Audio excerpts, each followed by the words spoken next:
நீங்க ரொம்ப நாள் காத்திருந்து இன்னைக்கு ஒரு வேலையை கத்த தாராருன்னா இது நீ காத்திருப்பது நிறைவல்ல, இது நிறைவுக்கான ஒரு ஆரம்பம். நான் ஆண்டவர் எனக்கு கத்து தந்ததை நான் அப்படியே சொல்ல விரும்புகிறேன். இவன் நடக்க நடக்க நடக்க நடக்க கர்த்தர் சந்ததியை எழுதிட்டே இருக்கிறார். ரூபன் என்கிற ஒரு கோத்திரம், சிமியோன் என்கிற ஒரு கோத்திரம், லேவி என்கிற ஒரு கோத்திரம், யூதா என்கிற இப்படி திரட்சி ஆக்கி அதை எல்லாம் சேர்த்து ஈசாக்குள்ள வச்சு ஈசாக்கு அப்படி கொடுக்கிறார். நம்ம ரொம்ப நாள் காத்திருந்து கர்த்தர் எனக்கு ஒண்ணு தந்திருக்கிறார் அப்படின்னு இருக்கும்போது நம்ம நினைக்கிறோம் இவ்வளவு நாள் காத்திருக்கிறதுக்கு. இது அப்படி அல்ல. இது வந்து ஆமென் ஒரு புதிய துவக்கத்துக்கான ஆமென். சில நேரத்தில் பார்த்திருக்கீங்களா, ரொம்ப காத்திருப்போம் ஒரு சின்ன வேலையை தருவார். தாவீது ரொம்ப நாள் ஆட்டுல காத்திருந்தாரு, காட்டுல ஆடு மேய்ச்சி காத்துட்டு இருந்தாரு. அவரை கூட்டிட்டு வந்து இன்ஸ்ட்ருமெண்ட் வாசிக்க விட்டாரு.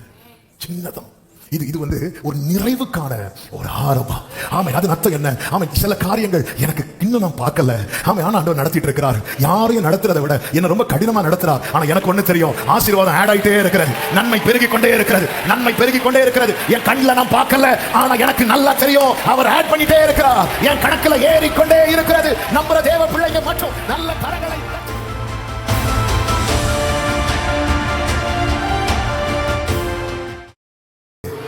ஆமென். ஹல்லேலூயா. ஏசாயா தீர்க்கதரிசன புஸ்தகம் 51வது அதிகாரம் அதனுடைய 22வது வசனத்தை வாசிக்க கேட்கலாம். ஏசாயா 51:22. கர்த்தராகிய உன் ஆண்டவரும் தம்முடைய ஜனத்துக்காக வழக்காட போகிற உன் தேவனுமானவர் சொல்லுகிறது என்னவென்றால், இதோ தத்தளிப்பின் பாத்திரத்தை உன் கையிலிருந்து நீக்கி போடுகிறேன். இனி என் உக்கரத்தினுடைய பாத்திரத்தின் வண்டல்களை நீ குடிப்பதில்லை. இதோ தத்தளிப்பின் பாத்திரத்தை உன் கையிலிருந்து நீக்கி போடுகிறேன். ஆண்டவர் இந்த மாதத்துக்காய் கடந்த வாரத்திலே தந்த வார்த்தை இது. தத்தளிப்பின் பாத்திரம் என்று சொல்லும் போது தீராத பயம், பிரச்சனை மேல பிரச்சனை. புரியும்படி சொல்ல வேண்டுமானால், அந்த நடுக்கடலிலே சீஷர்கள் அந்த படகு அலைவு போட்டு கொண்டே இருந்ததல்லவா. ஆமா, என்ன செய்யணும், என்ன தீர்மானம் எடுக்கணும்னு தெரியல. அலைவுபட்டு கொண்டு ஒரு நிம்மதி இல்லாத, சமாதானம் இல்லாத நிலை. இந்த தத்தளிப்பின் பாத்திரம் கையில் வருவதற்கான பல காரணங்களை வேதத்திலே சொல்லப்பட்டிருந்தாலும், அந்த 1வது வசனம் அதனுடைய 2வது வசனத்தையும் வாசிக்க கேட்கலாம். 1, 2, 3 வரை வாசிக்கலாம். ஆமென். நீதியை பின்பற்றி தேடுகிற நீங்கள், கர்த்தரை தேடுகிற நீங்கள் எனக்கு செவி கொடுங்கள். நீங்கள் வெட்டி எடுக்கப்பட்ட கன்மலையையும், நீங்கள் தோண்டி எடுக்கப்பட்ட துறவின் குழியையும் நோக்கி பாருங்கள் என்று கர்த்தர் சொல்லுகிறார். புரியல, நமக்கு புரியாது. ஆமென். அது கொஞ்சம் டீட்டெயிலா சொல்லும் போது புரியும். சொல்லிட்டு அப்படி என்ன சொல்றார் அப்படின்னா, ஆபிரகாமையும் சாராளையும் நோக்கி பாருங்கள். வெட்டி எடுக்கப்பட்ட கன்மலை, தோண்டி எடுக்கப்பட்ட துறவின் குழி. ஆமென். இனி இந்த ஆபிரகாம் சாராளோடு இவங்களை லிங்க் பண்ணி வச்சு பார்க்க சொல்றார். ஆமென். உனக்கு தெரிஞ்ச ஆபிரகாம்ங்கிறது வந்து ஒரு பெரிய, ஆனா எனக்கு தெரிஞ்ச ஆபிரகாம் அவன் வெட்டி எடுக்கப்பட்ட கன்மலை. ஒரு இடத்திலிருந்து எடுத்து, அப்படி ஒரு இடத்துல இருந்து வெட்டி எடுத்து. ஆமென். அதாவது வெட்டி எடுத்ததுனால என்ன சொல்லுங்க பார்க்கலாம். வெட்டி எடுக்கப்பட்டாலே அதன் அர்த்தம் என்ன? இனி அதை என்ன செய்ய முடியாது? ஒட்ட வைக்க முடியாது. ஆமென். வெட்டி எடுக்கப்பட்ட, தோண்டி எடுக்கப்பட்ட அப்படின்னாலே அதன் அர்த்தம் என்ன தெரியுமா? ஆமென். தோண்டி எடுக்கப்பட்ட அப்படின்னாலே அர்த்தம் என்ன தெரியுமா? இல்ல இல்ல இல்ல இல்ல, இந்த இடத்துல இல்ல. நீங்க எவ்வளவு ட்ரை பண்ணாலும் உங்களுக்கு கிடைக்காது கிடைக்காது கிடைக்காது கிடைக்காது, சாத்தியமே இராது. இதுதான் சாராளுடைய கற்பம். இதுக்குள்ள சான்ஸே கிடையாது, சான்ஸே கிடையாது, சாத்தியமே இல்லை. நீ பாரு. ஆமென். நீ நோக்கி பாரு. ஒரு பக்கம் நோக்கி பார்க்க வைப்பது எதற்கு தெரியுமா? ஆமென். சரியாக. இன்னொரு பக்கம் நோக்கி பார்க்க வைப்பது எதற்கு தெரியுமா? நம்பிக்கை விடாதிருக்க. கர்த்தருக்கு மாத்திர மகிமை உண்டாவதாக. நீ நோக்கி பாரு. அவன் ஒருவனாய் இருக்கையில் நான் அவனை அழைத்து ஆசீர்வதித்து அவனை என்ன செய்தேன்? பெருக பண்ணினேன். சொல்லிட்டு சொல்றார், கர்த்தர் சீயோனுக்கு ஆறுதல் செய்வார். அதன் பாழான ஸ்தலங்களை தேறுதல் அடைய செய்து அதன் வனாந்திரத்தை ஏதேனை போலவும் அதன் அவாந்திர வெளியை கர்த்தரின் தோட்டத்தை போலவும் ஆக்குவார். சந்தோஷமும் மகிழ்ச்சியும் துதியும் கீத சத்தமும் அதில் உண்டாகும். அப்படி என்றால் ஒரு காரியம் நிச்சயம், தத்தளிப்பின் பாத்திரம் கையிலிருந்து நீங்கினா உங்க கூடாரத்துல கேட்கப்படுகிற சத்தம் இந்த சத்தமா இருக்கும். நம்ம மனசாட்சியை தொட்டு நம்மளே நமக்கு கேட்கணும். சந்தோஷம், மகிழ்ச்சி, துதி, கீத சத்தம் நம்ம வீட்டுல இருக்குதா? ஆமே. அப்படி இல்லைன்னா என்ன பாத்திரம் இருக்கு தெரியுமா? தத்தளிப்பின் பாத்திரம் இருக்கு. ஹல்லேலூயா. கர்த்தருக்கு மகிமை உண்டாவது. ஏன் நோக்கி பார்க்கணும்? ஒன்று, உணர்வடையும். இந்த ஜனங்கள் என்ன செய்தார்கள் தெரியுமா? தாங்கள் எந்த வழியிலிருந்து வந்தவர்கள் என்பதை வளர்ந்த போது மறந்து விட்டார்கள். எந்த வழியிலிருந்து வந்தவர்கள்? இவர்களுடைய ஆரம்பம் எங்க அப்படின்னா, இந்த வெட்டி எடுக்கப்பட்ட கன்மலை ஆபிரகாம். இஸ்ரவேலர் அப்படின்னாலே அவங்களுடைய ஆரம்பம் எங்க இருந்து தான் வருது தெரியுமா? ஆதாம் இடத்திலிருந்து இல்ல, ஆபிரகாம் இடத்தில். அதனாலதான் செப்பரேட் பண்றார். மனுஷன் பிறக்கிற எல்லாருமே யாருடைய சந்ததி தான்? ஆதாமின் சந்ததி. அதுல மாற்றமே கிடையாது. அப்ப இது இந்த வழிதானே, இந்த வழிதானே, இந்த வழிதானே அப்படின்னு இருக்கிற இடத்துல அந்த கன்மலையிலிருந்து அப்படி வெட்டி ஒரு பீஸ் எடுக்கிறார். வெட்டி ஒரு பீஸ், எந்த லிங்குமே இல்லாதபடி. ஆமே. புதுசு. அதுக்கு பேர் ஒரு பேர் வைக்கிறார். என்ன பேர் தெரியுமா? ஆபிரகாம். இங்க இருந்து எடுத்து ஒரு புதுசு ஸ்டார்ட் பண்றார். இஸ்ரவேலர்கள் ஆபிரகாம் வழி என்றால் நாம் எல்லாம் யார் வழி தெரியுமா? சத்தமா சொல்லுங்க. அதான் நம்ம முந்தின ஆதாமின் பிள்ளைகளா இருந்தோம். ரட்சிக்கப்பட்ட பிறகு யாருடையவர்களாய் மாறிட்டோம்? பிந்தின ஆதாம். அவர் தான் வானத்துக்குரியவர். அதனாலதான் பழையன எல்லாம் ஒளிந்தன, பழையன ஒளிந்தன. இனி பழைய காரியத்தை வச்சுட்டு ஆமென். பழைய முந்தின ஆதாம் யாரால விழுந்தான் தெரியுமா? சர்ப்பத்தால விழுந்தான். பிந்தின ஆதாமின் சந்ததிக்கு வேலை என்ன தெரியுமா? அந்த சர்ப்பத்தின் தலைய நசுக்கிறது தான் வேலை. ஆமென் சொல்லுங்க. இந்த இஸ்ரவேலர்கள் ஆண்டவர் உணர்த்துறார். கையில உக்கிரத்தின் பாத்திரத்தை வச்சிட்டு இருக்கிறாங்க. உக்கிரத்தின் பாத்திரம் என்று சொல்லும்போது காட்ஸ் ஜட்ஜ்மெண்ட், தேவ கோபம், தேவன் கைவிட்டது, தேவன் சத்துரு கையில ஒப்பு கொடுக்கிறது. ஆமே. இது ஏன் ஆண்டவரே, ஏன் ஆண்டவரே, ஏன் ஆண்டவரே தாங்க முடியல? ஆண்டவர் அப்பொழுது இவங்க இது மாறணும். இது ஆண்டவர் எப்ப அடிக்கடி செய்ய வைக்கிறது. என்ன செய்ய வைக்கிறது? நீ நோக்கி பார். நீங்க நல்ல இந்த செய்தியை கவனிக்கணும். இவங்க நோக்கி பார்த்த போதுதான் அவர் சொல்றாரு, நீ எங்க இருந்து பார்க்கணும் தெரியுமா? ஆபிரகாம் திரளான ஜாதிகளுக்கு தகப்பன் அப்படி பார்க்க கூடாது. ஆபிரகாம் வெட்டி எடுக்கப்பட்ட கன்மலை. அவன்கிட்ட இருந்து நான் ஒரு புதிய ஆரம்பத்தை கொடுத்தேன். வேதம் சொல்லுகிறது, கர்த்தருக்கு மாத்திரம் மகிமை உண்டாவதாக. யோசுவாவின் புஸ்தகம் 24வது அதிகாரம் அதனுடைய 2வது வசனத்திலே கர்த்தர் யோசுவாவை கொண்டு சகல ஜனங்களுக்கும் சொல்லுகிற வார்த்தை, அப்பொழுது யோசுவா இஸ்ரவேலின் தேவனாகிய கர்த்தர் சொல்லுகிறது என்னவென்றால், பூர்வத்திலே உங்கள் பிதாக்களாகிய ஆபிரகாமுக்கும் நாகோருக்கும் தகப்பனான தேராகு என்பவன் நதிக்கு அப்புறத்திலே குடியிருந்த போது, நதிக்கு அப்புறத்திலே குடியிருந்த போது அவர்கள் வேறே தேவர்களை சேவித்தார்கள். வேறே தேவர்களை சேவித்தார்கள். அப்ப ஆபிரகாம் எதை வழிபட்டு கொண்டிருந்தாரு? வேறே தேவர்கள்னா விக்கிரகங்களை வழிபட்டு கொண்டிருந்தார். கர்த்தருக்கு மாத்திரம் மகிமை உண்டாவதாக. இந்த ஆபிரகாமை கர்த்தர் அழைத்தார். யோசுவா 24க்கு நம்ம திரும்ப வரப்போகிறோம். அதுக்கு முன்னாடி கர்த்தர் எப்படி அழைத்தார் ஆதியாகமம் 12வது அதிகாரம் அதனுடைய 2வது வசனத்திலே இப்படி சொல்லப்பட்டிருக்கிறது.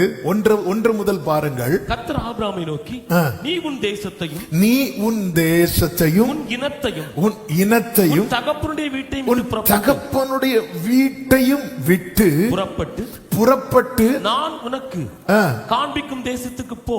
அப்போ ஆண்டவர் ஆபிரகாமை தெரிந்தெடுக்கிறார், ஆபிரகாமை அழைக்கிறார். அழைக்கும் போது எப்படி அழைக்கிறார் என்றால், நீ உன் தேசத்தை விடணும், உன் இனத்தை விடணும், அப்புறமா உன் தகப்பன் வீட்டை. ஏன் இதெல்லாம் விட சொல்றாரு? Correct correct. ஏன் இப்படி கேட்கிறேன்னா, எத்தனை பேர் அப்படி செய்திக்குள்ள டிராவல் ஆகுங்க, உங்களை ஆசீர்வதிப்பார். கரெக்ட். இங்க எல்லாம் எது நிரம்பி இருக்கிறது தெரியுமா? அந்த இன்ஃப்ளூயன்ஸ் இருக்கு, அந்த இன்ஃப்ளூயன்ஸ் இருக்கிறது. ஆமென். ஒரு தேவ பிள்ளைய நீ எந்த வழி வந்தவன், நீ உன் மேல இருக்கிற தெரிந்தெடுத்தல் என்ன, அழைப்பு என்ன, இன்னைக்கு இந்த உக்கிரத்தின் பாத்திரம் கையில வர காரணம் என்ன, இதை தேவ பிள்ளை அறிந்து கொள்ள வேண்டும். ஆண்டவர் என்ன பண்றாருன்னா, இதை விட்டு வா. அது அர்த்தம் என்ன? நீ இப்போ யாரு தெரியுமா? பிரித்தெடுக்கப்பட்டவன் அல்ல, வெட்டி எடுக்கப்பட்டவன். அப்போ எனக்கும் அதுக்கும் இனி என்ன இருக்கக்கூடாது? ஆனா இன்னைக்கு என்ன இருக்கு? சம்பந்தம் இருக்கு. இப்போ சிலருக்கு சுகர், இந்த எக்ஸாம்பிள் சொல்லக்கூடாது, ஆனா புரிவதற்கான, ஏன்னா சில பாதிக்கப்பட்டவங்களும் இதை ஆன்லைன்ல பார்த்துட்டு போய் அவங்களுக்கு இது ஹர்ட் ஆயிடக்கூடாது, புரிவதற்கு. இப்போ காலெல்லாம் சிலருக்கு சுகர்ல அந்த புண்ணு ஏறிட்டே வரும் தெரியுமா? ஒரு லெவல் போகும்போது என்ன சொல்லுவாங்க தெரியுமா? அது என்ன பண்ணணும்? எதுக்கு வெட்டி எடுக்கணும்?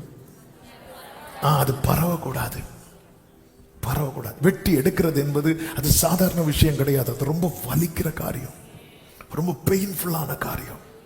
ஒரு சின்ன விரல வெட்டி எடுக்கிறது கூட. ஆனா வெட்டி எடுத்த பிறகு இனி அதுக்கும் நமக்கும் என்ன இருக்காது தெரியுமா? சம்பந்தம் இருக்காது. ஆண்டவர் அதான், நீ நோக்கி பாரு, எது எது உனக்கு சம்பந்தம் இல்லாம நான் ஆக்கினேனோ இன்னைக்கு அதெல்லாம் உன்கிட்ட இருக்க ஆரம்பிக்குது. அவன் உணர்வுடைய. இப்ப ஆபிரகாம் ஒரு பிராக்டிக்கல், எனக்கு கடந்த நாள் என்னை ரொம்ப பலப்படுத்தின ஆவியானவர். பைபிள் ரொம்ப அழகாய் நமக்கு எல்லாவற்றையும் காண்பித்து தரும். அதனாலதான் கர்த்தருடைய புத்தகத்தில் எப்படி வாசிக்கணுமா? தேடி வாசிக்கணும். இந்த ஆபிரகாமை அழைத்த ஸ்டோரி பல இடத்துல ஆண்டவர் டச் பண்ணி இருப்பார். ஆமா, ஒரு இனத்தையும் ஒரு தேசத்தையும் ஒரு தகப்பன் வீட்டையும் ஒருத்தனுக்கு விட்டு வர முடியுமா? விட்டு வர முடியும். இவனுக்கு ஆண்டவர்னு யாருன்னு இதுவரை தெரியாது, எந்த சர்ச்சுக்கு போனது கிடையாது, ஒரு சண்டே ஸ்கூல் கிடையாது, ஃபுல்லா விக்கிரகங்களே வழிபட்டு கொண்டிருக்கிறவன். மெசொப்பொத்தேமியாவில் இருக்கிறவங்க, அவங்க எல்லாம் அதுல ரொம்ப ஃபேமஸ். அவங்க வீடுகள்லயே விக்கிரகங்கள்லாம் செய்யறவங்களாம். அந்த அளவுக்கு அவங்க அப்படி அதுல ஊறி போய் இருக்கிறவங்க. ஆமே. அப்போ இதை விட்டுட்டு வரணுங்கிறது சாத்தியமான காரியமான்னு கேட்டா, இது எப்படி சாத்தியமானது ஆபிரகாமுக்கு? இது எப்படி சாத்தியமானது? எப்படி சாத்தியமானது என்றால், அப்போஸ்தல நடபடிகள் 7வது அதிகாரத்துல இதே சம்பவத்தை ஆவியின் நிறைவில் ஸ்தேவான் பேசுகிறதை பார்க்க முடியும். 7வது அதிகாரம் அதனுடைய 1 முதல் நீங்கள் பார்க்கும்போது ஸ்தேவான் பேச ஆரம்பிக்கிறான். பிரதான ஆசாரியன் அவனை நோக்கி, காரியம் இப்படியா இருக்கிறது என்று கேட்கும் போது ஸ்தேவான் அவர்களை பார்த்து சொல்லுகிறான், சகோதரரே, பிதாக்களே, கேளுங்கள். நம்முடைய பிதாவாகிய ஆபிரகாம் காரானூரிலே குடியிருக்கிறதற்கு முன்னே மெசொப்பொத்தேமியா நாட்டிலே இருக்கும் போது, அடுத்த வார்த்தையை பாருங்கள், மகிமையின் தேவன் அவனுக்கு தரிசனமாகி, கைகளை உயர்த்தி ஒரு ஆமென் சொல்லுங்க பார்க்கலாம். அப்ப அவன் ஆபிரகாம் எதை பார்க்கிறான் தெரியுமா? Glory of God பார்க்கிறான். மகிமையின் தேவன். மகிமையின் தேவன்னா என்ன அர்த்தம்? அந்த நிறைவை பார்க்கிறான்.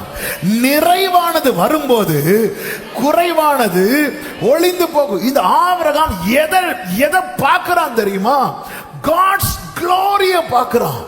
அந்த மகிமைய, இதே போல மகிமைய ஒருத்தன் பார்த்தான். யாரு தெரியுமா? பேதுரு.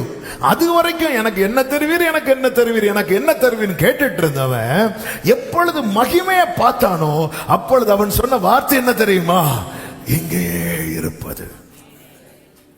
அதாவது தேவனுடைய நிறைவை பார்த்தவன் தகப்பன் வீட்டை, இனத்தை, தேசத்தை விடுறது அவனுக்கு எதுவாயிட்டு தெரியுமா? லேசாயிட்டு. அப்ப இன்னைக்கு சில காரியங்களை ஏன் விட முடியாம இருக்கிறோம் அப்படின்னா, நாம் தேவனை பார்க்க வேண்டிய விதத்துல இன்னும் பார்க்கவில்லை.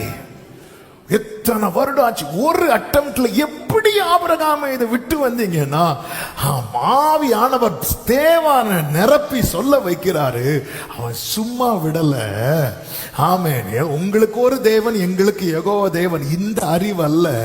அவன் பார்த்தது glory of God, மகிமையின் தேவன, மகிமையின் தேவன. இந்த இந்த இந்த பகல் வேளையில உங்க வாழ்க்கையில சில அற்பமான காரியங்கள் இன்னைக்கு சில அது சில பாவ காரியமாகட்டும், எந்த தேவனுக்கு பிரியமில்லாத காரியம் ஆகட்டும், ஏன் விட முடியல தெரியுமா? தேவனை பார்க்க வேண்டிய விதத்துல இன்னும் பார்க்க தொடங்கல. ஆண்டவரே, அந்த நிறைவானது வரும்போது இந்த குறைவு எல்லாமே ஒளிந்து போகும். ஆண்டவர் தகப்பன் வீட்டை விடு, அதை விடு, இதை விடு, எல்லாத்தையும் விட்டுட்டு வரான். ஆமென். அப்போ ஆண்டவரே, உமக்கு பிரியமில்லாத காரியத்தை ஒரு மனுஷன், ஆமென், விக்கிரகத்தை சேவித்து கொண்டிருந்த ஒரு மனுஷன் உங்க குளோரிய பார்த்ததும் ஈஸியா தூக்கி போடுறானா, எனக்கு அந்த மகிமையை காட்டித்தாங்க. நீ வெட்டி எடுக்கப்பட்ட கண்மலையை நோக்கி பார். அவன் எப்படி வந்தான் தெரியுமா? என்ன நிறைவாய் பார்த்தான். அடுத்த வார்த்தை இன்னும் நான் ஸ்டெப் பை ஸ்டெப்பா உள்ள போக விரும்புகிறேன். அவன் என்னை நிறைவாய் பார்த்தான். அவன் தேவனை நிறைவாய் பார்த்தான். தேவனை நிறைவா பார்த்தான். ஒரு ஒரு இந்த கிறிஸ்துமஸ் டைம்ல பாடக்கூடிய பாட்டுல ஒண்ணு உண்டல்லவா? கண்டேன் கண்குளிர. கண்டீங்களா? நம்ம கண்குளிர கண்டது ஃபுல்லா கருங்கல்ல இருக்கிற குடிலு, மார்த்தாண்டத்தில் போட்ட லைட்டு ஃபுல்லா கண்டேன். நிறைவை பார்த்தான். மகிமை என்ன? அதாவது தேவனை தன்னுடைய நிறைவாய் பார்க்கிறவனுக்கு தேவனுக்கு பிரியமில்லாதவைகளை விடுவது ரொம்ப ஈஸி. ஹalleluya, ஹalleluya.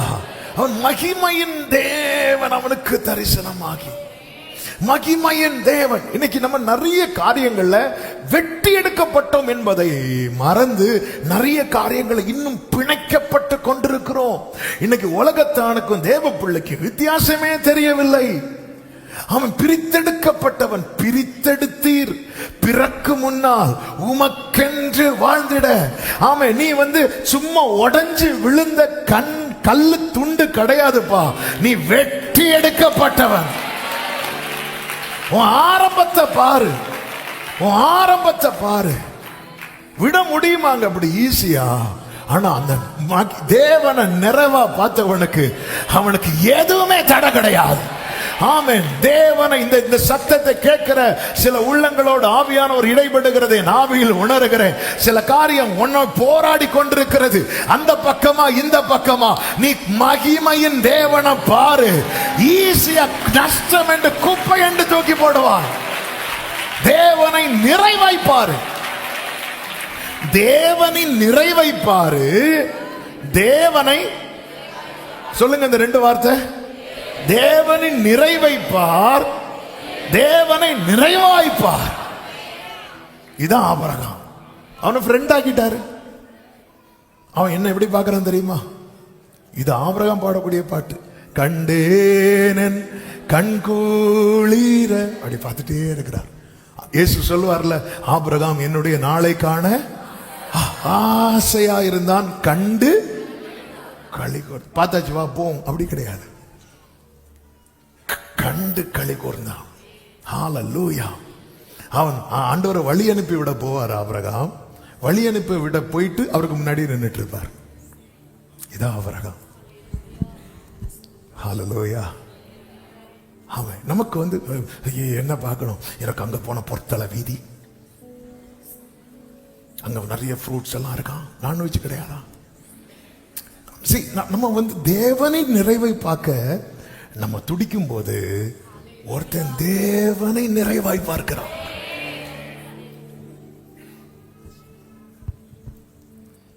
இதுதான் உன் ஆரம்பம்.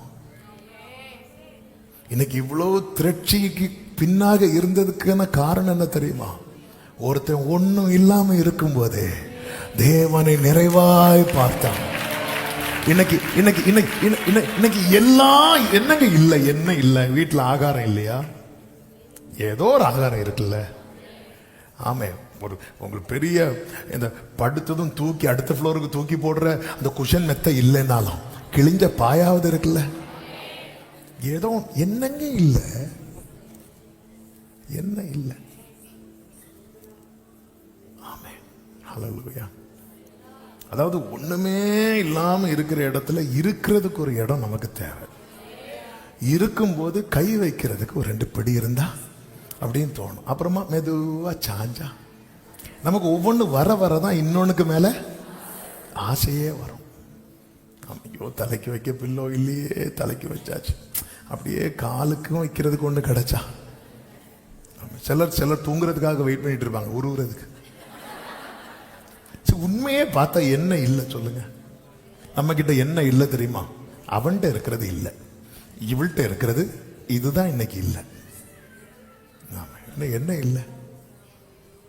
அதாவது ஃபர்ஸ்ட் கிளாஸ் ஏசியில போறவங்க இருப்பாங்க, அன்ரிசர்வ்டு கோச்சில் போறவங்களும் இருப்பாங்க. 2 பேரும் ஒரே டைம் தான் போய் சேருவாங்க. நான் ட்ரெயின்ல ஃப்ரெண்ட்ல ஏற போறேன், ஏன் சீக்கிரம் போகணும், அப்படி ஏற போவாங்களா?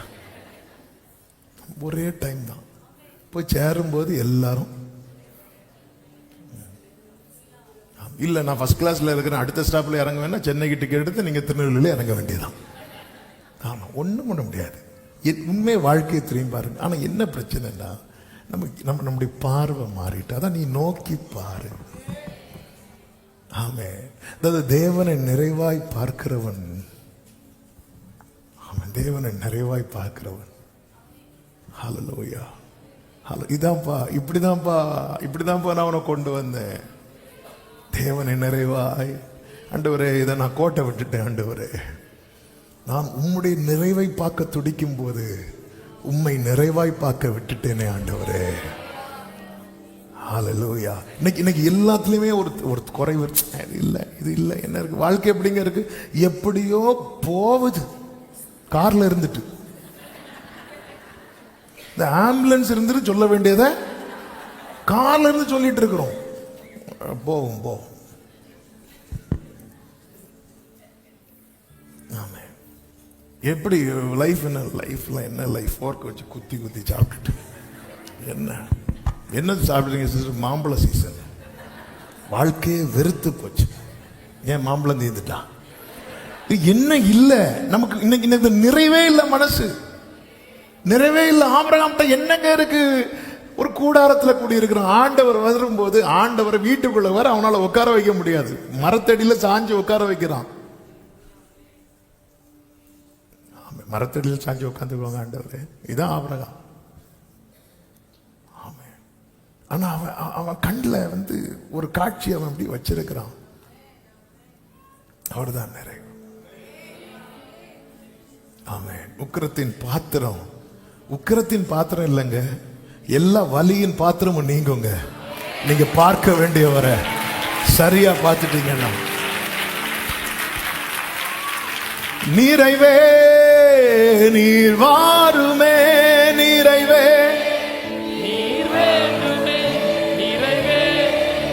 நீர் போதுமே ஆவியார். ஆமென், ஆமென். ஆபிரகாமுக்கு எல்லாமே குறைவு. வாழ்க்கையை திரும்பி பார்த்தா ஆண்டவர் சொல்ற, எப்படி இருந்தோம், எங்கிருந்து நீங்க வந்தீங்க தெரியுமா? எங்கிருந்து? அவன் மகிமையின் தேவனை பார்க்கிறான். தேவனை நிறைவாய் பார்க்கிறவனுக்கு தேவன் தம்முடைய நிறைவை காண்பித்துக் கொண்டே இருப்பார். ஹல்லேலூயா.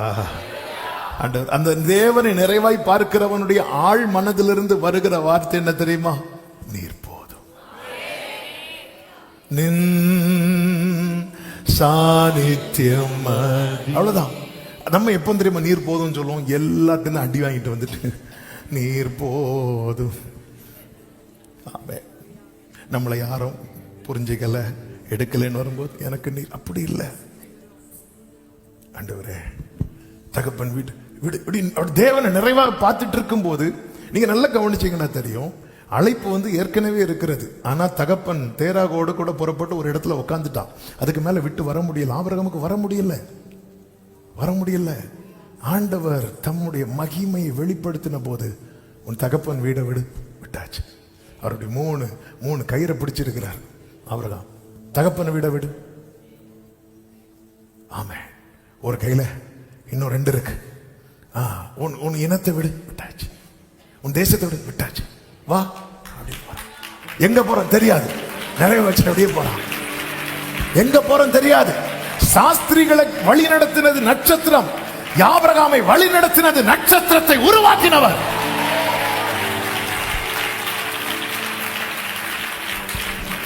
உங்க வாழ்க்கையில் 1000 குறைகள் இருக்கிறது. அந்த குறைய உலகம் சொல்லுது. அது உனக்குள்ள ஏறக்கூடாதுன்னா நிறைவின் தேவனை நிறைவா பாரு. நம்ம வேற எதையோ பார்க்க தொடங்கிட்டோம். நம்முடைய வாழ்க்கையில் அந்த தாழ்ச்சியின் அனுபவம் உள்ள வந்துட்டு, அதாவது சில காரியங்கள் ஆண்டவர் விலக்கியே வச்சிருப்பார். இந்த பழத்தை நீ புசிக்காதன்னு வச்சிருந்தார். அது தேவை. அது ஏன்னு கூட கேட்கல. ஏன்? சில காரியங்களை குறித்த அறிவு நமக்குள் வராமல் இருந்தா மட்டும்தான் நம்ம பாதுகாப்பா இருப்போம். ஆமா பிரதர், உங்களை பத்தி ஒருத்தங்க இப்படி சொன்னாங்க. சொல்லவா? வேண்டாம். சொன்னதுக்கு அப்புறம் அவங்க ஜாலியா போயிடுவாங்க. நமக்கு அடுத்த ஆக்ஷன் எடுத்தே வேண்டாம். ஆமா, உங்களை பத்தி ஒருத்தங்க இப்படி சொன்னாங்க. எப்போ சொன்னாங்க? 2 மாசத்துக்கு முன்னாடி. 2 மாசம் வரை அதை புழுங்கி நீங்க உள்ள வச்சிட்டு இருந்தீங்கல்ல, இன்னும் அப்படியே இருங்க. வேண்டாம். நமக்குள்ள இந்த நிறைவு இன்னைக்கு இல்லை. சாப்பாடு இருக்கு, நிறைவு இல்லை. ஆமே, என்ன இல்லை. ஏன் இல்லை? நம்ம அவரை இந்த நிறைவா பார்க்கல. நீ நோக்கி பார். நீ பார்க்க வேண்டிய உனக்கு அந்த உணர்வு வேணும். இந்த ஆபிரகாமை கர்த்தர் அழைக்கிறார். இனி யோசுவா 24க்கு வாங்க. 24வது அதிகாரம் 3வது வசனத்துல, நான் நதிக்கு அப்புறத்தில் இருந்த உங்கள் தகப்பனாகிய ஆபிரகாமை அழைத்து கொண்டு வந்து அவனை, இந்த வேர்டை ரொம்ப கவனிக்கணும், கானான் தேசத்தில் சஞ்சரிக்க செய்து அவன் சந்ததியை திரட்சியாக்கின. என்ன அர்த்தம்? பெருக பண்ணி அதுக்கப்புறம் அவனுக்கு ஈசாக்கை கொடுத்தேன். அவனுக்கு பைபிள் மாறி எழுதியிருக்கா? இது நம்ம லாங்குவேஜ். நியாயமா உலக அறிவுள்ள ஒரு மனுஷன் இதை எப்படி படிக்கணும் சொல்லுங்க பார்க்கலாம். நீங்க நல்ல அறிவு பெருத்தவர்கள் சும்மா சொல்லுங்க. ஈசாக்கை கொடுத்து, இதான் என்ன குழப்பிச்சு. அதானுங்க, ஈசாக்கை கொடுத்து சந்ததியை பெருக பண்ணு. ஆனா இங்க என்ன இருக்கு? நான் நினைச்சேன் தமிழ் பைபிள்ல ஒருவேளை மாத்தி டைப் பண்ணிட்டாங்களான்னு. இல்ல, வேற லாங்குவேஜ்ல பார்க்கும்போது இப்படியே தான் இருக்கு. ஆமே, அவனை கானான் தேசம் எங்கும் சஞ்சரிக்க செய்து சந்ததியை திரட்சியாக்கி ஈசாக்கை கொடுத்தேன். அதாவது சஞ்சரிக்க செய்துன்னா ஆதியாகமம் 13:17 ஆண்டவர் சொல்லுவாரு, நீ எழுந்து தேசத்தின் நீளமும் அகலமும் எம்மட்டும், அதாவது இதுக்கு மேல இனி கால் வைக்கிறதுக்கு இடம் இல்ல, அவ்வளவு தூரத்துக்கு நீ என்ன பண்ணு, நடந்து திரி. 13:17. இங்க ஒரு ரெஃபரன்ஸ் சொன்னா அங்க வேற ஒரு ரெஃபரன்ஸ். நீ எழுந்து தேசத்தின் நீளமும் அகலமும் எம்மட்டும் அம்மட்டும் நடந்து திரி. சும்மா நட அப்படிங்கிறாரு. ஆனால் இந்த ஆபிரகாம் நடக்க நடக்க ஆபிரகாம் அறியாத ஒரு காரியம் அவர் செய்து கொண்டிருக்கிறார். என்ன செய்து கொண்டிருக்கிறார் தெரியுமா? சந்ததியை திரட்சியாக்கிட்டே இருக்கிறார், திரட்சியாக்கிட்டே இருக்கிறார். ஆனா ஆபிரகாம் இந்த திரட்சியை பார்த்தானா இல்லையா? பார்க்கல. ஆபிரகாம் எதை தான் பார்த்தான்? ஈசாக்க பார்த்தான். அடுத்து யாரை பார்த்தான் பைபிள்ல இருக்கு? யாக்கோபையும் பார்த்தான்னு பைபிள்ல இருக்கு. அவன் சந்ததி திரட்சி ஆக்கி ஈசாக்கை கையில கொடுத்தேன். அப்போ நல்ல கவனமா கேளுங்க. Isaac was the beginning of fulfilment, not the end. ஈசாக்கு என்பவன் வாக்குத்தத்தத்தின் நிறைவு அல்ல, நிறைவுக்கான ஒரு ஆரம்பம்.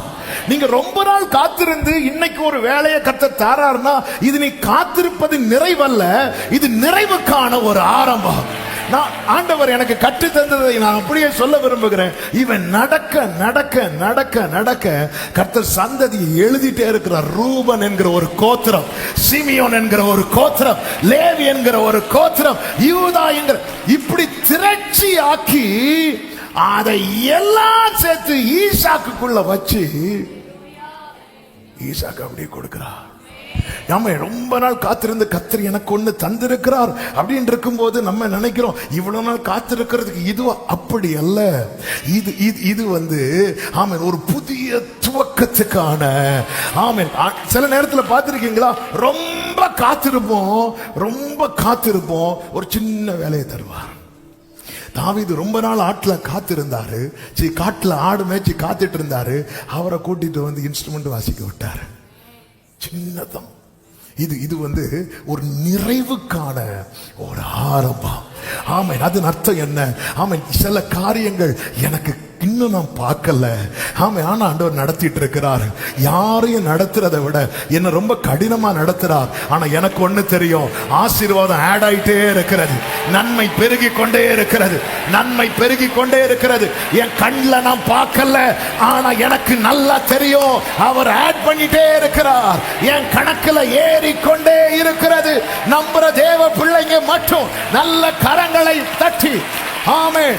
அந்த திரட்சி, எல்லாரும் இந்த வேர்டை சொல்லுங்க, திரட்சி சொல்லுங்க பார்க்கலாம். திரட்சி, திரட்சி. இவனை நடக்க நடக்க நடக்க, அதான் கானான் தேசம் எங்கும் யோசுவா 24:3 அவனை கானான் தேசம் எங்கும் சஞ்சரிக்க செய்து. நீ அங்க போ, இங்க வா, இங்க போ. ஏதாவது கிடைச்சத போன இடத்துல எல்லாம் இருக்கிறவன் தான் கூட இருந்து விலகி போனானே தவிர ஃபுல்லா நடத்தினார். ஆமே, உங்க லைஃப் என்ன? ஃபுல்லா நடத்துறார் கர்த்தர். என்ன கிடைச்சது? ஆமே. தேவனால் நடத்தப்படுகிற தேவ பிள்ளையே, நீங்க கேட்கலாம், ஒரு ஈசாக்கோட முடிஞ்சுதா? ஈசாக்கு அந்த ஃபுல்ஃபில்மெண்டோடைய பிகினிங், ஒரு நிறைவுக்கான ஒரு ஆரம்பம். இன்னைக்கு கர்த்தர் உங்க கையில சிலது கொடுத்திருக்கிறார்ல, ஒரு நிறைவுக்கான ஒரு ஆரம்பம். நம்புற தேவ பிள்ளைங்க, இந்த வார்த்தையை கர்த்தர் என்னோடு தீர்க்க தரிசனமாய் பேசுறாருங்கிற நிச்சயம் உள்ளவர்கள்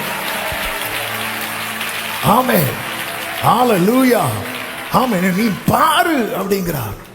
நீ பார், அவன் ஒருவனாயிருக்கையில் நான் அவனை அழைத்து சந்ததியை திரட்சியாக்கி.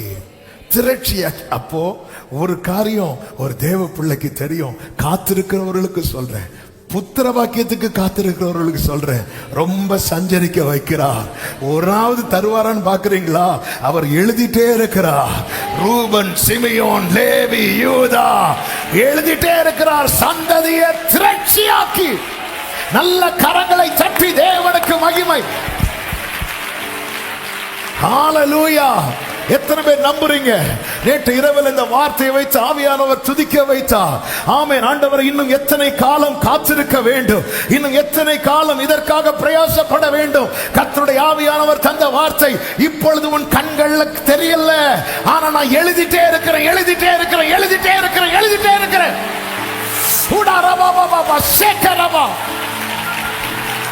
உன் கண்களுக்கு தெரியாத பல ஆசீர்வாதங்களை கர்த்தர் எழுதி கொண்டிருக்கிறார். ஒரு காலம் வரும் உன் தலைமுறையை திரும்பி பார்க்க வைப்பார். அப்பொழுது சொல்லுவார்கள், எங்க அப்பா யாரு தெரியுமா? வெட்டி எடுக்கப்பட்ட கண்மலை. எங்க அம்மா யாரு தெரியுமா? தோண்டி எடுக்கப்பட்ட துறவு. ஹalleluya, ஹalleluya, ஹalleluya, ஹalleluya. ஆமென் சொல்லுங்க பார்க்கலாம். ஆண்டவருக்கு மகிமை. ஹalleluya. காத்திருப்பே, காத்திருப்பே, கர்த்தர் சொல்லும் வரையில் நான் காத்திருப்பே, காத்திருப்பே. ஆமே, கர்த்தர் சொல்லும் வரையில் நான் அதாவது தேவனும் ஆபிரகாமும், தேவனும் இதுதான் ஆண்டவர் பார்க்க வைக்கிறார். நீ இதை பார்த்து உன்னை சரி பண்ணிக்கோ, உன் தத்தளிப்பின் பாத்திரத்தை உன் கையில் எடுப்பேன். ஆண்டவர் பிரித்து எடுத்துட்டு வந்தாச்சு. இனி எனக்கும் விக்கிரகங்களுக்கும் சம்பந்தம் ஏது? சம்பந்தமே கிடையாது. வெட்டி எடுத்துட்டாரு, வெட்டி எடுத்துட்டாரு. என்ன வந்தாலும் இது சேராது. ஹalleluya. இப்படி சொல்லணும், இப்படி ஒரு நிலைமைக்கு வரணும். எனக்கு எதுனாலும் பரவாயில்ல, அது பரவாயில்ல, இதெல்லாம் தப்பா, இது இல்ல, நீ யாருன்னு பாரு. உன்னை வெட்டி எடுத்துட்டாரு. ஆமா. அதனால இயேசு கிறிஸ்து இந்த பூமியில வந்து என்ன சொல்லுவார் தெரியும்? இதுதான் சொல்லுவார், நான் உலகத்தான் அல்லாதது போல நீங்களும். அவ்வளவுதான். தேவனால் பிரித்தெடுத்து கொண்டு வரப்பட்டவங்களுக்கு ஆண்டவர் திரும்ப திரும்ப அவங்களுக்குள்ள ஃபீட் பண்ணது அதுதான். இங்க பாரு, நான் உலகத்தான் அல்ல, நீங்களும் உலகத்தார் அல்ல. அதனாலதான் மற்றவர்களைப் போல நம்ம இருக்கக்கூடாது. ஆமா. மற்றவங்க பார்க்கிற அவங்க சிலர் நாள் பார்ப்பாங்க, சிலர் குறி பார்ப்பாங்க. இதெல்லாம் ஆண்டவர் பிரமாணம் கொடுக்கும் போதே சொல்லிட்டார், இதெல்லாம் பண்ணிராத போய் குறி கேட்கிறது. ஆமே. இதெல்லாம் வந்து ஒரு தேவ பிள்ளைக்கு, மற்றவங்க நட்சத்திரங்களை குறித்து பயப்படுவாங்களாம், நீ அதே மாதிரி பயப்படாத. உனக்கு நட்சத்திரம் அங்கே இங்கே வந்து இடிக்குது, எங்க இடிக்குது? ஆமே. உடனே அவ்வளவுதான், உனக்கு இது ஜாதகம் சரியில்லைன்னு நினைக்கிறேன், அவ்வளவுதான், முடிஞ்சு எங்கேயோ தூக்கி. அதனாலதான் சிலர் வந்து வேண்டாம்னு சொல்லி ஒளிச்சு வச்சிருக்காங்க. ஏதாவது கேட்டா மெதுவா எடுத்து தலையில துண்டை போட்டு போய் காட்டிட்டு வர்றது. உனக்கு வெட்டி எடுக்கப்பட்ட கண்மலை. தேவன் இதெல்லாம் இந்த நாள் பார்க்கிறது, முகூர்த்தம் பார்க்கிறது 10க்கும் 11க்கும் இடையில. அப்புறம் எங்கே இடையில மாட்டிட்டு இருப்பீங்க. என்ன நாங்க அந்த இடையில பார்த்தோம். பைபிள் இதை வந்து டோட்டலா வெறுக்கிறது. ஆமே. ஹல்லேலூயா. ஆமே. பாஸ்டர், இந்த செவ்வாய்க்கிழமை வேண்டாம். என்ன வேண்டாம்? ஆமே. ஆண்டவர் வெட்டி எடுத்து கொண்டு வந்துட்டாரு. ஆமென் சொல்லுங்க பார்க்கலாம். கர்த்தருக்கு மாத்திரம் மகிமை. நீ ஆண்டவருடைய நிறைவை பாரு. தேவன் ஒவ்வொரு நாளையும் படைத்து ஒவ்வொன்றையும் படைக்கிறார். ஆமே. அப்போ தேவன் எல்லாவற்றையும் பார்த்து என்னன்னு சொன்னார் தெரியுமா? நல்லதுன்னு சொன்னார். ஆமே. இந்த சனி தோஷம் மனுஷனை படைச்சதே கடைசி நாள். அது அந்த காலத்துல வெள்ளிக்கிழமைன்னு வரும். நம்மளை பொறுத்த வரைக்கும் 7வது நாள் என்ன நாள்? நம்ம எது இல்ல, அப்படிலாம் கிடையாதுங்க. நம்ம வெட்டி நம்ம மற்றவங்கள மாதிரி பார்க்க கூடாது, மற்றவங்கள மாதிரி நினைக்க கூடாது. ஆமா. உங்களுக்கு இனி ஒரு 10 நாளைக்கு கஷ்ட காலம். யாரு சொன்னா? குடுகுடுன்னு ஒருத்தன் வந்தான். ஒருவேளை இருக்குமோ. அன்னைக்கு ஒரு பிரதர் சொன்னார், பாஸ்டர் இப்படி ஒருத்தர் வந்தார், அவர் வந்து உங்க கையை காட்டுங்க நான் சொல்றேன்னு சொன்னார். நான் சொன்னேன், நான் எனக்கு இதுக்கு மேல நம்பிக்கையே கிடையாது, இருந்தாலும் என்ன சொல்றாருன்னு பாப்போம். பார்த்தார். என்ன சொன்னார் கேட்டேன். ஒரு 2 மாசம் உங்களுக்கு கஷ்டமா இருக்கும், 3வது மாசத்துக்கு பாருங்க அப்படி எங்க போவீங்கன்னே தெரியாது. 4வது மாசம் ஹாஸ்பிட்டல் இருந்தார். எங்க போவார்னே அப்ப திருப்பி வெளியே வந்த பூரா எங்க போவீங்கன்னு, எங்க போவேன்னே தெரியாது. ஒரு தேவ பிள்ளைக்கு இது அழகே கிடையாது. உலகம் சில போட்டோ வச்சு சொல்லும், என்னை பார் அப்படியே என்ன பாக்குறீங்க? இல்ல, என்னைப்பா யோக வரம். அது சரியா உண்மையில நீங்க பார்க்க வேண்டியவரை பாருங்க. அவர்கள் அவரை நோக்கி பார்த்து, இன்னைக்கு ஆண்டவரை நோக்கி பாருங்கள். உங்க அடையாளம் என்ன என்பதை அறிந்து கொள்ளுங்கள். உங்க ஆரம்பம் என்ன என்பதை அறிந்து கொள்ளுங்கள். எப்படி ஒன்றுமில்லாத ஆபிரகாமையும் சாராளையும் கர்த்தர் உருவாக்கி நிறுத்தினாரோ, கர்த்தர் உங்களுக்கும் செய்ய வல்லவர். எத்தனை பேர் நம்புறீங்க? அந்த 51:3 நம்ம வாசித்து அப்படியே ஜெபிக்க போகிறோம். கர்த்தர் சீயோனுக்கு ஆறுதல் செய்வார். அவர் அதன் பாழான ஸ்தலங்களை எல்லாம் தேறுதல் அடைய செய்து, அதன் வனாந்திரத்தை ஏதேனை போலவும், அதன் அவாந்திர வழியை கர்த்தரின் தோட்டத்தை போலவும் ஆக்குவார். அப்படியே கைகளை உயர்த்தி உங்க தலை மேல வச்சு சொல்லுங்க, சந்தோஷமும் மகிழ்ச்சியும் துதியும் கீத சத்தமும் இதில் உண்டாயிருக்கும். மறுபடியும் சொல்லுங்க, சந்தோஷமும் மகிழ்ச்சியும் துதியும் கீத சத்தமும் இதில் உண்டாயிருக்கும். சத்தமா ஆமென். எல்லாரும் எழுந்து நிற்கலாமா? ஒரு 5 நிமிடம். ஹalleluya, ஹalleluya. ஒரு 5 நிமிடம் நம்ம ஜெபிக்க போகிறோம். கண்களை ஏறெடுத்து ஹalleluya. Jesus, Jesus, Jesus. ஹalleluya. கண்களை ஏறெடுப்பே, கைகளை உயர்த்திடுவே, உம்முகம் நோக்கிடுவே, நான் வெட்கம். கண்களை ஏறெடுப்பேன், கைகளை உம்முகம் நோக்கிடுவேன். ஆமென். கிழக்கும் மேற்கும் வடக்கும் தெற்கும் அடைப்பட்டு போனாலும் அணையும் என்று எண்ணிய அக்கினி. நம்பிக்கை விடாதே. கிழக்கும் மேற்கும் வடக்கும் தெற்கும் அடைப்பட்டு போனாலும்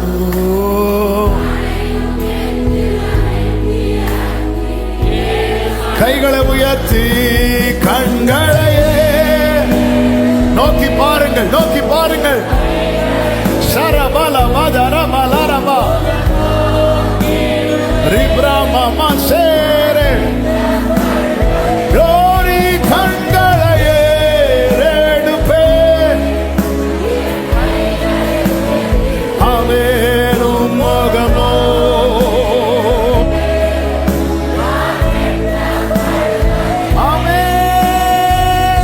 ஹalleluya. வானமும் பூமியும் வார்த்தை மாறாதே.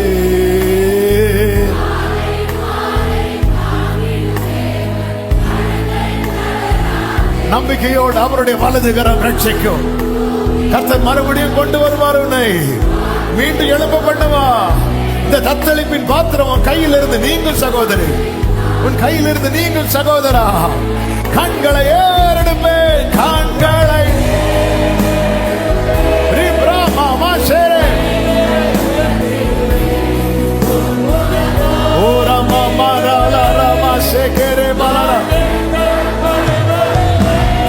கண்களை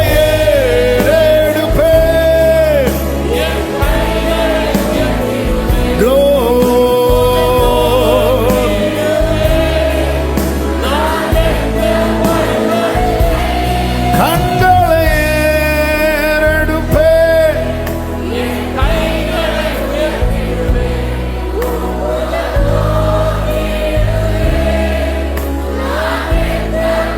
ரெண்டு கைகளை வானத்துக்கு நேராக உயர்த்தி அப்படியே கண்களை ஏறெடுத்து ஒரே ஒரு வார்த்தை, உங்களை நிறைவா பார்க்க வைங்கப்பா, உங்களை நிறைவா பார்க்க வைங்க ஆண்டவர், உங்களை நிறைவா பார்க்க வைங்கப்பா. ஆபிரகாம் பார்த்த மகிமையின் தேவன், அந்த மகிமையின் glory of God, மகிமையின் தேவனே, உங்களை நான் நிறைவா பார்த்துட்டேன்னா நான் ரொம்ப சந்தோஷமா இருப்பேன் ஆண்டவரே, நான் ரொம்ப நிறைவா இருப்பேன்பா. நான் ரொம்ப திருப்தியா இருப்பேன்பா. இன்னைக்கு இந்த பார்வை எனக்கு வேணும். இதை மூடி இருக்கிற செதில்கள் என் கண்ணை விட்டு கீழே விழுவதாக. இதை மூடி இருக்கிற செதில்கள், நான் வெட்டி எடுக்கப்பட்ட கண்மலை வழியாய் வந்தவன், நான் பிரித்தெடுக்கப்பட்டவன், பிரித்தெடுக்கப்பட்டவள். ஹல்லேலூயா. மகிமையின் தேவனை பார்த்தான், மெல்கிசேதேக்கை பார்த்தான், சர்வ வல்லவரை பார்த்தான், அவருடைய சிநேகிதனாகவே நின்றான். வேதம் சொல்லுகிறது, நெகேமியா தீர்க்கதரிசன புஸ்தகம், நெகேமியாவின் புஸ்தகம் 9வது அதிகாரம் அதனுடைய 7வது வசனத்திலே, ஆபிராமை தெரிந்து கொண்டு அவனை ஊர் என்னும் கல்தையர் பட்டணத்திலிருந்து புறப்பட பண்ணி அவனுக்கு ஆபிரகாம் என்னும் பெயரிட்ட உன் தேவனாகிய கர்த்தர் நீர். இஸ்ரவேல் ஜனங்கள்லாம் ஆபிரகாமுக்கு தான் தெரியும். அவங்க எதை மறந்துட்டாங்க தெரியுமா? இந்த ஆபிரகாம் எங்க இருந்து வந்தவன் யாரு தெரியுமா? ஆபிரகாம். அதனாலதான் நீ நோக்கி பார். என்னைக்குமே இந்த ஆரம்பத்தை மறக்கிறது தான் நம்ம பிரச்சனையே. ஒண்ணுமே இல்லை. நமக்கு ஆபிரகாம தெரியுது, ஆனா நம்ம எதை மறக்கிறோம் தெரியுமா?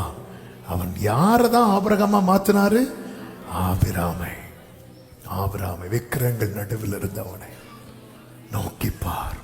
வலது கரத்தை உயர்த்தி இடது கரத்தை இருதயத்தில் வைத்து, ஆண்டவரை வேதனைப்படுத்தும் காரியங்கள் எனக்கு தூரமாவதாக, எனக்கு தூரமாவதாக. இந்த வார்த்தையை மனதார சொல்லுவீங்களா? உம்மை வேதனைப்படுத்தும் காரியம், உம்மை கோபப்படுத்தும் காரியம் எனக்கு தூரமாவதாக. தகப்பனே நன்றி. இயேசு கிறிஸ்துவின் நாமத்தில் ஜெபிக்கிறோம். உடைய பிள்ளைகளை கர்த்தர் ஆசீர்வதிப்பீராக. இன்று எங்களோடு பேசினேன் ஆண்டவர். ஒன்றுமில்லை, வெட்டி எடுக்கப்பட்ட கண்மலை. எதுக்கு இப்படி செய்கிறார்? ஒரு புதிய துவக்கத்தை தர, ஒரு புதிய ஆசீர்வாதத்தை வைக்க, ஒரு புதிய உடன்படிக்கைக்குள்ளே உன்னை கொண்டு வர, உன் மூலமாய் தம்மை வெளிப்படுத்த. இதற்காகவே நீ பிரித்தெடுக்கப்பட்டவன், பிரித்தெடுக்கப்பட்டவள். இன்று சுமக்கிற தத்தளிப்பின் பாத்திரத்தை குறித்து கலங்காதே. அது உன் கையை விட்டு நீக்கி போடுவதுதான் தேவனுடைய சித்தமா இருக்கிறது. உன்னை தேவன் அழைத்தது தத்தளிப்பின் பாத்திரத்தை சுமக்க அல்ல, ரட்சிப்பின் பாத்திரத்தை கையில் எடுத்து அவருடைய நாமத்தை தொழுது கொள்ள. கர்த்தர் ஆசீர்வதிப்பீராக. ஒவ்வொருவர் மேலும் கிருபை இருக்கட்டும். இந்த மாதம் இதுவே உம்முடைய பிள்ளைகளுடைய சாட்சி ஆகட்டும். கர்த்தர் என் கையில் இருக்கிற தத்தளிப்பின் பாத்திரத்தை நீக்கிவிட்டார் என்பது இந்த பிள்ளைகளுடைய சாட்சியாய் இருக்கட்டும். சமாதானத்தோடு அனுப்பும் சாட்சியாய் கொண்டு வரும். எல்லா மகிமை கனம் ஸ்தோத்திரங்களும் ஒருவருக்கே செலுத்துகிறோம், இரட்சகர் இயேசுவின் நாமத்தில் பிதாவே, ஆமென். சேர்ந்து சத்தமாய் சொல்லுவோம். என் ஆத்துமாவே கர்த்தரை ஸ்தோத்திரி, முழு உளமே அவருடைய பரிசுத்த நாமத்தை ஸ்தோத்திரி. என் ஆத்துமாவே கர்த்தரை ஸ்தோத்திரி, கர்த்தர் செய்த சகல உபகாரங்களை மறவாதே. ஆமென். நம்முடைய கர்த்தராகிய இயேசு கிறிஸ்துவின் கிருபையும் பிதாவாகிய தேவனுடைய அன்பும் பரிசுத்த ஆவியானவருடைய ஐக்கியமும் சிநேகமும் பாதுகாவலும் நம் அனைவரோடும், எல்லாம் பரிசுத்தவான்களோடு கூட கர்த்தருடைய வருகை மட்டும் தங்கியிருப்பதாக. ஆமென். ஹல்லேலூயா. God bless you. கர்த்தர் உங்களை ஆசீர்வதிப்பாரா.